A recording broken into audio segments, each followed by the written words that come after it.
প্রতিযোগিতামূলক পরীক্ষা নিটের পরিচালনা ও ব্যবস্থাপনা নিয়ে নতুন করে বিতর্কের সৃষ্টি হয়েছে। একদল বিশিষ্ট শিক্ষাবিদ, প্রাক্তন কূটনৈতিক, লেখক ও সমাজকর্মী কেন্দ্রীয় শিক্ষামন্ত্রী ধর্মেন্দ্র প্রধানের উদ্দেশ্যে একটি খোলা চিঠি লিখে পরীক্ষা পরিচালনার গুরুতর ব্যর্থতার অভিযোগ তুলেছেন। চিঠিতে তারা শিক্ষামন্ত্রীকে নৈতিক দায়িত্ব স্বীকার করে সম্মানজনকভাবে পদত্যাগ করার আহ্বান জানিয়েছেন। চিঠিতে স্বাক্ষরকারীদের মধ্যে রয়েছেন প্রাক্তন রাষ্ট্রদূত দেব মুখার্জি, লেখক সমাজকর্মী জন দয়াল, শিক্ষাবিদ সুনন্দা সেন, অর্থনৈতিকবিদ উৎসা পট্টনায়ক সহ বিভিন্ন ক্ষেত্রের বিশিষ্ট ব্যক্তিত্ব।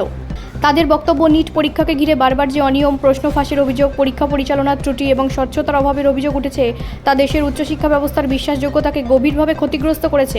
চিঠিতে দাবি করা হয়েছে, লক্ষ লক্ষ পরীক্ষার্থীর ভবিষ্যৎ নির্ধারণকারী এই পরীক্ষার ক্ষেত্রে প্রশাসনিক ব্যর্থতার যথাযথ জবাবদিহি এখনও নিশ্চিত করা যায়নি। শিক্ষাবিদদের মতে শুধুমাত্র তদন্ত বা প্রশাসনিক আশ্বাস যথেষ্ট নয়, শিক্ষাবিদদের আস্থা ফিরিয়ে আনতে দায়িত্বশীল রাজনৈতিক নেতৃত্বের জবাবদিহি থাকা প্রয়োজন। স্বাক্ষরকারীরা আরও বলেছেন, ভারতের শিক্ষা ব্যবস্থা দীর্ঘদিন ধরে মেধা, স্বচ্ছতা এবং সমান সুযোগের নীতির ওপর দাঁড়িয়ে রয়েছে। সেই ভিত্তিতেই প্রশ্নের মুখে পড়ে যদি জাতীয় স্তরের পরীক্ষা নিয়ে ধারাবাহিক বিতর্ক, অনিশ্চয়তা তৈরি হয়, তাদের মতে এই পরিস্থিতিতে নৈতিক দায় স্বীকার করে পদত্যাগ করা গণতান্ত্রিক সংস্কৃতিরই অংশ। অন্যদিকে কেন্দ্রের পক্ষ থেকে অতীতেও জানানো হয়েছে যে পরীক্ষা পরিচালনার প্রক্রিয়াকে আরও শক্তিশালী করতে একাধিক পদক্ষেপ গ্রহণ করা হয়েছে এবং অনিয়মের অভিযোগে তদন্ত ও আইনি ব্যবস্থা নেওয়া হয়েছে। সরকার বারবার দাবি করেছে পরীক্ষার স্বচ্ছতা ও নির্ভরযোগ্যতা নিশ্চিত করাই তাদের অগ্রাধিকার।